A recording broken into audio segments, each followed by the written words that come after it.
मेरा गांव मेरा देश देखते रहिए आपका संदेश। ताजा खबरों के साथ हवा सिंह चहल। हेलो दोस्तों, नमस्कार। मैं हवा सिंह चहल, संपादक आपका संदेश। दोस्तों, आज हम यहाँ गुरु जम्बेश्वर विश्वविद्यालय हिसार में हैं और ये डॉक्टर भीमराव अंबेडकर लाइब्रेरी है जो मैं दिखाता हूँ आपको। ये देखिए कितना भव्य यहाँ कार्यक्रम। ये बाबा साहब की प्रतिमा है और आज यहाँ पत्रकारों का एक सम्मेलन था। जम शक्ति एनजीओ की तरफ से यहाँ एक आयोजन किया गया था। आज विश्व प्रेस दिवस के उपलक्ष्य में आज ये कार्यक्रम आयोजित किया गया था और यहाँ इस सभागार में चौधरी रणबीर सिंह ऑडिटोरियम के अंदर ये कार्यक्रम हुआ और इसमें बहुत से गणमान्य व्यक्ति, अशोक छाबड़ा कोऑर्डिनेटर मुख्यमंत्री हरियाणा, शमशेर खरक और विश्वविद्यालय के कई गणमान्य हस्ती और शिक्षाविदों ने भाग लिया और पूरे हरियाणा से इसमें पत्रकार सम्मिलित हुए। और ये देखिए यहाँ यूनिवर्सिटी का काफ़ी शानदार यहाँ का नज़ारा।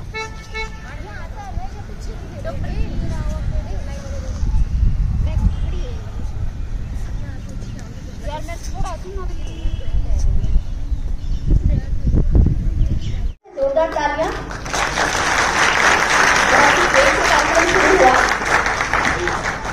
आप सभी का बहुत बहुत धन्यवाद।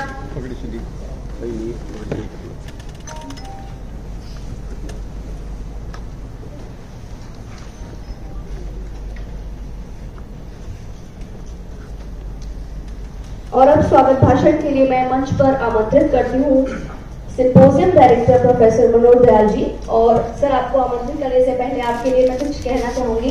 सर, मुझे 2 मिनट दे दीजिए। चलिए सर, आप बताइए आप कितना समय देंगे। आदरणीय मुख्य अतिथि एवं माननीय मुख्यमंत्री के मीडिया सलाहकार श्रीमान अशोक छाबड़ा जी, प्रांत के सह मीडिया प्रभारी श्रीमान शमशेर सिंह जी, पूर्व प्रधान सरपंच श्रीमान सोमेश जी जो वर्तमान में अधिवक्ता भी हैं, विभाग के प्रोफेसर डॉक्टर उमेश आर्य जी, इस कार्यक्रम के संयोजक डॉक्टर मीर रंजन पात्र जी, जम शक्ति के अध्यक्ष श्रीमान विकास जी गोदारा, मीडिया के हमारे बंधुओं, शिक्षकगण, शोधार्थी, छात्र छात्राओं एवं सभी अतिथिगण, आपको इस 23वें विश्व प्रेस स्वतंत्रता दिवस के अवसर पर हार्दिक बधाइयां, शुभकामनाएं, वंदन, अभिनंदन। ये बहुत ही सौभाग्य का दिन है और हम जानते हैं कि वर्ष 1993 में 3 मई को प्रथम विश्व प्रेस दिवस भी कहते हैं इसको, या विश्व प्रेस स्वतंत्रता दिवस की शुरुआत हुई थी और आज हम 23वें वर्ष में प्रवेश कर चुके हैं। और ये भारत में प्रेस की स्वतंत्रता या विश्व में प्रेस की स्वतंत्रता एक बहुत महत्वपूर्ण चीज है, क्योंकि जब तक प्रेस स्वतंत्र नहीं होगा, निष्पक्ष नहीं होगा, उसमें संतुलन नहीं होगा, तो वो अपने कार्य को सुचारू रूप से संपादित नहीं कर पाता। कई बार तो निष्पक्ष स्वतंत्र पत्रकार या स्वतंत्र मीडिया सरकार के लिए भी बड़ा उपयोगी होता है। ऐसा नहीं कि वो हमेशा मीडिया जो है सरकार बहुत तरह की जो व्यवस्थाएं हैं उसमें सच जब सामने आता है तो उसका बहुत ही महत्वपूर्ण भूमिका होता है। विश्व प्रेस की जो स्वतंत्रता की स्थिति है वो अलग अलग देशों में अलग अलग प्रकार से है। जैसे कि हम लोग तो सैद्धांतिक पक्ष से ज्यादा जुड़े होते हैं, व्यवहारिक पक्ष के लिए बहुत सारे मीडिया हैं। तो एक साइबर्ट पैटरसन एंड सैम की पुस्तक है 4 थियरीज ऑफ प्रेस, जो हमारे रिसर्च स्कॉलर्स और स्टूडेंट्स भी पढ़ते हैं। ये 4 थियरीज ऑफ प्रेस में authoritarian theory, libertarian theory, socialist theory and social responsibility theory. तो जो अथॉरिटेरियन थियरी है, इसमें मीडिया जो है अथॉरिटी के लिए पूर्णतः काम करता है, अथॉरिटी को काम चलाने में अपना सहयोग करता है, अथॉरिटी के अधीनस्थ होता है, अथॉरिटी के द्वारा उसका कई बार सेंसरशिप भी किया जाता है सरकार द्वारा, उसके प्रेस रिलीज और दूसरे को देखा जाता है। भारत में ऐसी स्थिति नहीं है, अगर थोड़ी बहुत थी तो आपातकाल के दरमियान कह सकते हैं, लेकिन अभी नहीं है। तो भारत की जो प्रायः स्थिति है वो अथॉरिटेरियन में नहीं माना जाता, लेकिन दक्षिण अफ्रीका के, अफ्रीकन कंट्रीज, अमेरिका के कुछ, लैटिन अमेरिका के कुछ कंट्री और एशिया के कुछ देश इसके अंतर्गत आते हैं। उसकी तुलना में भारत में जो प्रेस है वो काफी स्वतंत्र है। एशिया का लगभग सर्वाधिक स्वतंत्र देशों में भारत की गिनती होती है। यदा कदा इन प्रकार उसकी स्वतंत्रता के आयाम में कुछ परिवर्तन अवश्य होता रहता है। तो जो दूसरा थियरी है लिबर्टेरियन थियरी, वो भारत पर काफी लागू होता है। लिबर्टेरियन थियरी, इसको फ्री प्रेस थियरी भी कहते हैं, ये यूके से शुरू हुआ था। और भारत में लिबर्टेरियन थियरी, जैसा कि हम लोग जानते हैं कि हमारे संविधान की धारा 19(1) कहता है वाक एवं अभिव्यक्ति की स्वतंत्रता, तो उसके तहत हमारा प्रेस इसमें ही आता है। और उसके बाद जो तीसरा है वो सोशलिस्ट थियरी, जो कम्युनिस्ट कंट्री और सोशलिस्ट कंट्री और रशिया और ऐसे जो देश है वहां पर ज्यादा लागू होता है। और जो चौथा है वो है सोशल रिस्पॉन्सिबिलिटी थियरी, जिसमें मीडिया को अपनी जिम्मेवारी भी निभाना होता है। जैसे हमारे ही संविधान में आर्टिकल 19(2) में रीजनेबल रेस्ट्रिक्शंस की भी बात कही गई है, और चित्तपूर्ण प्रतिबंध भी प्रेस पर होना चाहिए। ऐसा नहीं कि आपको अभिव्यक्ति की स्वतंत्रता है तो हम जैसे चाहें कोई ऐसी चीज नहीं लिख सकते जिससे किसी की मानहानि हो, किसी का चरित्र हनन हो, ऑफिशियल सीक्रेट एक्ट का वायलेशन हो, कॉपीराइट एक्ट का वायलेशन हो, फॉरेन कंट्री के साथ हमारे रिलेशन बिगड़ जाएं, देश के अंदर अराजकता फैल जाए, कोई धार्मिक उन्माद हो जाए। ऐसे उस पर 8 प्रकार के प्रतिबंध हैं जो हमारे बच्चे नियमित पढ़ते हैं, बीएमसी के भी बच्चे पढ़ते हैं। तो ये चीज बताना जरूरी है क्योंकि ये प्रतिबंध हमारे पास। अब आपको आजादी तो जीवन में है कि सोना है, कोई 8 घंटा भी सो जाता है, कोई 10 घंटा भी सो जाता है, कोई 4-5 घंटा भी सोता है, 6 घंटा। तो अपनी चूंकि जिम्मेवारी भी है, खाली सोने से तो जिंदगी नहीं चलेगी। उसी प्रकार प्रेस है, तो प्रेस की जो आजादी है वहीं पर जिम्मेवारी भी है। तो भारत में ये दोनों थियरी लागू होता है। इसके अलावा 2 थियरी और है जो डेनिस मैकेल ने दिया था, development media theory and participatory theory, but मैं उसकी चर्चा नहीं कर रहा, जिससे सीधा हमारा संबंध है उसकी चर्चा कर रहा हूं।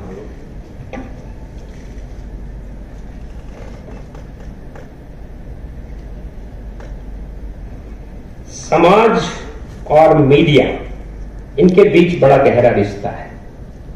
समाज मीडिया से कुछ आशा रखती है और मीडिया भी समाज से कुछ आशा रखता है। समाज मीडिया से क्या आशा रखती है?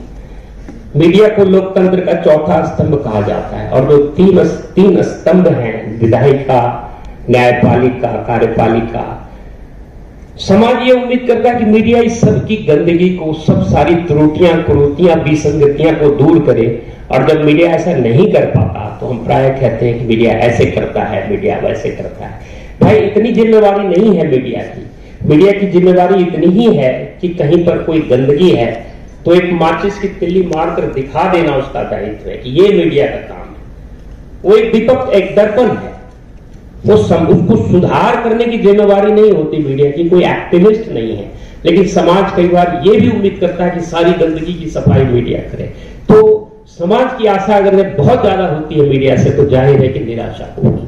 लेकिन मीडिया जब कहीं आग लग रहा होता है, जब कहीं कोविड में ही देखिए इतने लोग अस्पताल में थे, इतने स्मशान में लाशों का ढेर था, वहां पर मीडिया जाता है अपनी प्राण को हथेली पर लेकर।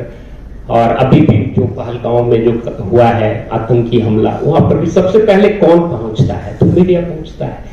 और इस सिलसिले में मीडिया के कई तरह की प्रताड़ना भी झेलनी पड़ती। अगर हम हिसार हरियाणा की बात करें तो अभी एक घटना कुछ दिन पहले घटी थी, राकेश जी के साथ, राकेश क्रांति जी के साथ, और ऐसी बहुत घटनाएं घटती रहती है जो जब हम अभिव्यक्ति की स्वतंत्रता का इस्तेमाल करने का प्रयास करते हैं तो कई प्रकार की बाधाएं सच तक पहुंचने में हमको रोकती। मीडिया भी समाज से आशा रखता है कि जब मैं कोई खोजी पत्रकारिता करूं, जब कोई सच ढूंढूं, जब तथ्य तक पहुंचने का प्रयास करूं, तो समाज से भी हमको सहयोग मिले, पुलिस से, प्रशासन से, अपने मालिक से, सबसे मिले। लेकिन कई बार उसको ऐसा सहयोग नहीं मिलता और वो सच तक नहीं पहुंच पाता। कोई घोटाला ही करता है, मान लो ए ने घोटाला किया, तो वो सच तक पहुंचने नहीं देना चाहता मीडिया को, वो हर तरह से पहले उसको रोकता है, उसके ऊपर दबाव बनाता है। और मीडिया पर कई प्रकार के दबाव है आज, इसमें कोई संदेह नहीं कि बाहरी दबाव भी है मीडिया पर और आंतरिक दबाव भी है। बाहरी दबाव में सामाजिक, राजनीतिक संगठन के दबाव, सामाजिक संगठन के दबाव, कई आर्थिक संगठन के दबाव होते हैं, यहाँ तक कि धार्मिक संगठन के दबाव, आध्यात्मिक संगठन के दबाव, और कई बार मीडिया के ऊपर आंतरिक दबाव, अपने मालिक का दबाव, अपने संपादक का दबाव, अपने समाचार संपादक का दबाव, अपने ब्यूरो प्रधान का दबाव, इस सारे दबावों के बीच में वो अभिव्यक्ति की स्वतंत्रता से एक प्रकार से लड़ाई लड़ता है। कई बार उसके ऊपर स्व आरोपित दबाव भी हो जाता है कि वो खुद ही सोचता है ये सच लिखे या ना लिखे, लिखे या ना लिखे, कैसे करें। उसके मन में आ गया, रात की नींद हराम हो रही है, लेकिन उसको अपने नौकरी का भी डर लगता है और भी कई प्रकार का डर जो मैंने बताया। लेकिन स्वतंत्रता, जहां तक हम निडर हैं वहीं तक हमारी स्वतंत्रता है, जहां पर हम डर जाते हैं हमारी स्वतंत्रता समाप्त हो जाती है। भारत में प्रेस परिषद की स्थापना की गई थी प्रेस की स्वतंत्रता की रक्षा के लिए। 4 जुलाई 1966 को भारत में प्रेस परिषद, जिसको भारतीय प्रेस परिषद, प्रेस काउंसिल ऑफ इंडिया कहते हैं, उसकी स्थापना हुई थी कि वो पत्रकारिता में उच्च आदर्श और पत्रकारों के अभिव्यक्ति की स्वतंत्रता की रक्षा कर सके। परंतु प्रेस काउंसिल को प्रायः क्या कहा जाता है? Is a paper tiger with A rubber teeth. ये कागजी शेर है जिसके रबड़ के दांत से वो काटेगा तो गुदगुदी होगा, आपको कटेगा भी नहीं। तो प्रेस काउंसिल एक वार्निंग सा दे सकता है, सजा, इसको पनिटिव पावर नहीं। और प्रेस काउंसिल की बहुत संक्षेप में हम कहानी बताएं तो के बिरला और हिंदुस्तान टाइम्स के मालिक और उसके संपादक दीदी वर्गीस के बीच बहुत बड़ा द्वंद्व चला था, और उनके लेखन से हिंदुस्तान टाइम्स, मैं वहां काम भी किया हूं, हिंदुस्तान टाइम्स वो प्रभावित हो रहा था। तो मालिक ने उनको विदेश में भेजना चाहा, फॉरेन कॉरेस्पॉन्डेंट बनाना चाहा, इक्वल स्टेटस के साथ फॉरेन कॉरेस्पॉन्डेंट बनाने का ऑफर दिया, लेकिन वो चले गए प्रेस काउंसिल ऑफ इंडिया। और प्रेस काउंसिल ऑफ इंडिया जब गए तो अंत में उस समय की जो तत्कालीन प्रधानमंत्री थी इंदिरा गांधी, उन्होंने एक ऑर्डिनेंस ला करके प्रेस काउंसिल को ही एबॉलिश कर दिया। तो इस प्रकार से संपादक की हार हुई और मालिक की जीत हुई। तो ऐसे बहुत सारे, विनोद मेहता का केस है, एक मुंबई वाले विनोद मेहता, एक सिरसा में भी विनोद मेहता है, दो एक इंडियन पोस्ट के एडिटर थे, उनके साथ भी ऐसे बहुत सारी घटनाएं, बहुत सारी केस स्टडीज हम पढ़ते हैं। यहाँ पर मैंने एक बताया। उसके बाद सेकंड प्रेस कमीशन है। मैं चूंकि शिक्षक हूँ इसलिए इन सब चीजों पर ज्यादा ये दे रहा हूँ, बाकी तो मीडिया से जुड़े जो लोग हैं वो इसके व्यवहारिक पक्षों को ज्यादा बताएंगे।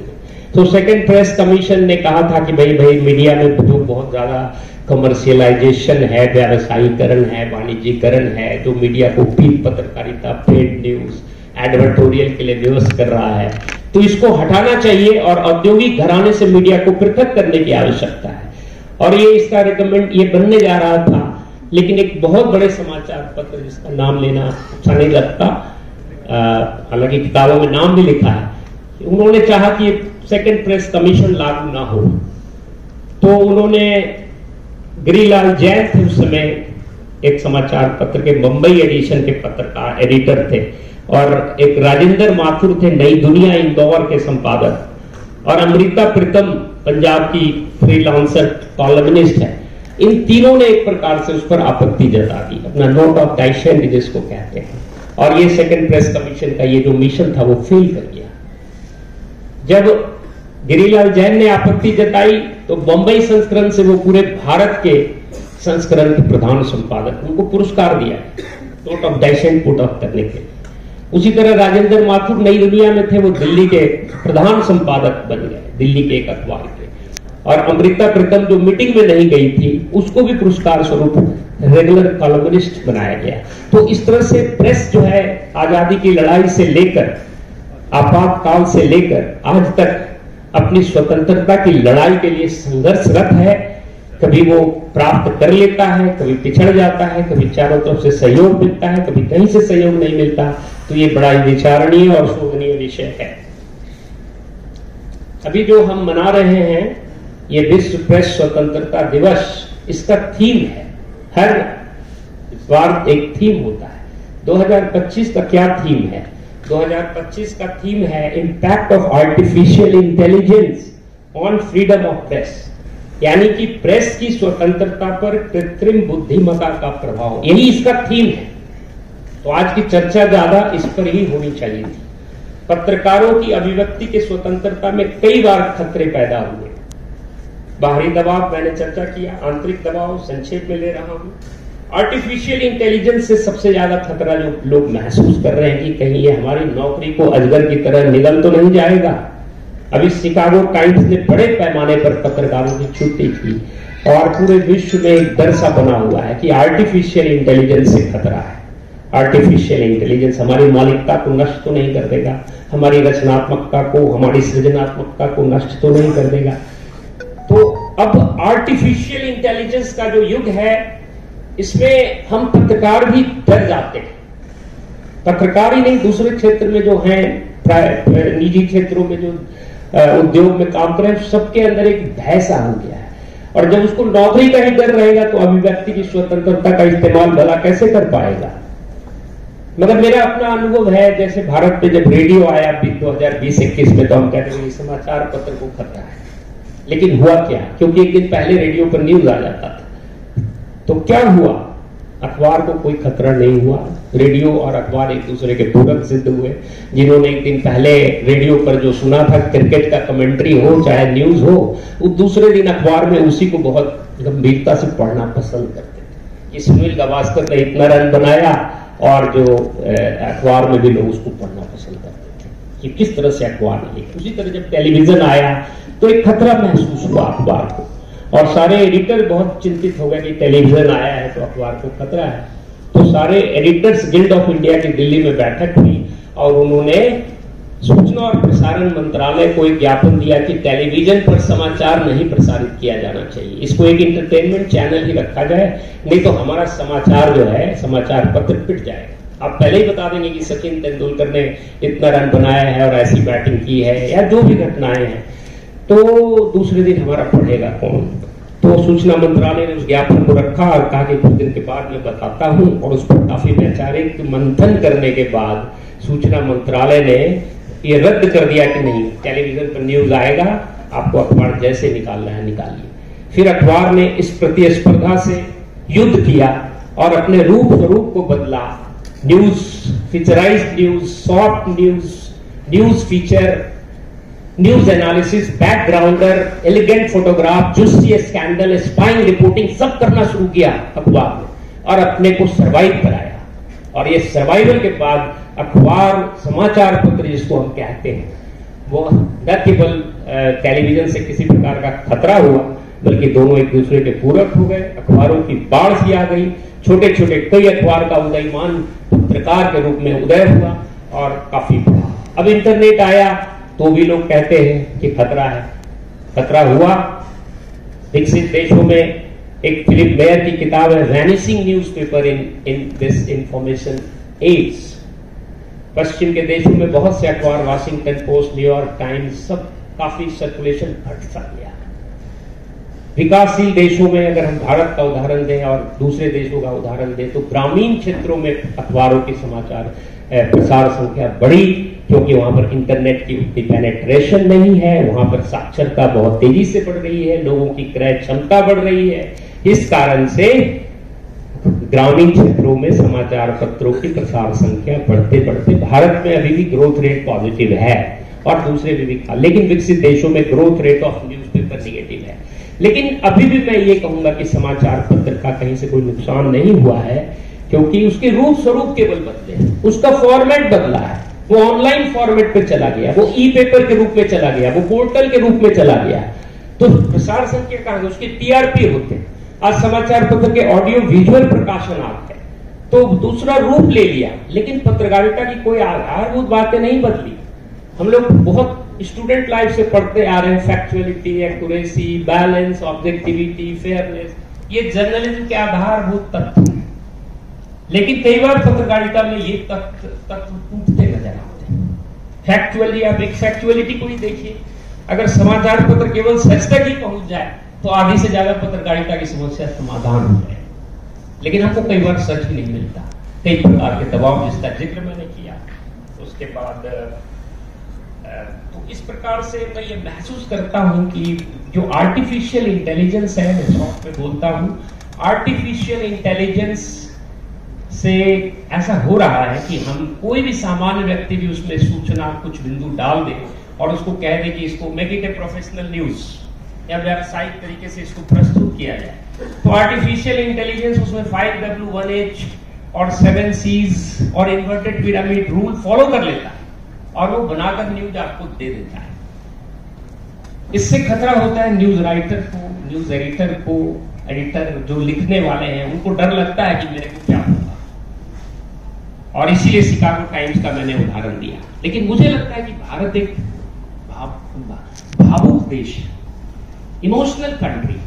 तो जो भावुक देश है और उसमें जो क्रिएटिव राइटिंग है, फीचर राइटिंग है, फीचराइज्ड न्यूज है, फिक्शन राइटिंग है, ये आर्टिफिशियल इंटेलिजेंस नहीं कर सकता।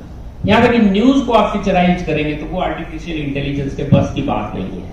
तो हमें अपने स्किल को उस दिशा में बढ़ाना चाहिए, क्योंकि भारत में आर्टिफिशियल इंटेलिजेंस का उतना खतरा नहीं है। ये भारत में भी ये एक सहयोगी के रूप में आएगा। जब इंटरनेट आया था तो अखबारों का विस्तार हुआ, उसके कई संस्करण निकलने लगे पूरे। जहां टाइम्स ऑफ इंडिया एक जगह से निकलता था, हिंदुस्तान टाइम्स एक जगह से निकलता था, 50 जगह से दैनिक जागरण, दैनिक भास्कर, अमर उजाला, किसी भी अखबार का नाम, उसके संस्करण बढ़ते गए तो रोजगार को कोई खतरा तो नहीं हुआ। उसी तरह जो आर्टिफिशियल इंटेलिजेंस है उससे भी रोजगार को मुझे नहीं लगता, ये भी एक दूसरे के पूरक ही सिद्ध होंगे। और जब रोजगार का कोई खतरा नहीं है तो हमारे पत्रकार बंधु बहुत ही स्वतंत्रता से, निर्भीकता से, निडरता से, संतुलन के साथ अपनी पत्रकारिता के स्वतंत्रता की रक्षा कर सकते हैं। जय हिंद, वंदे भारत।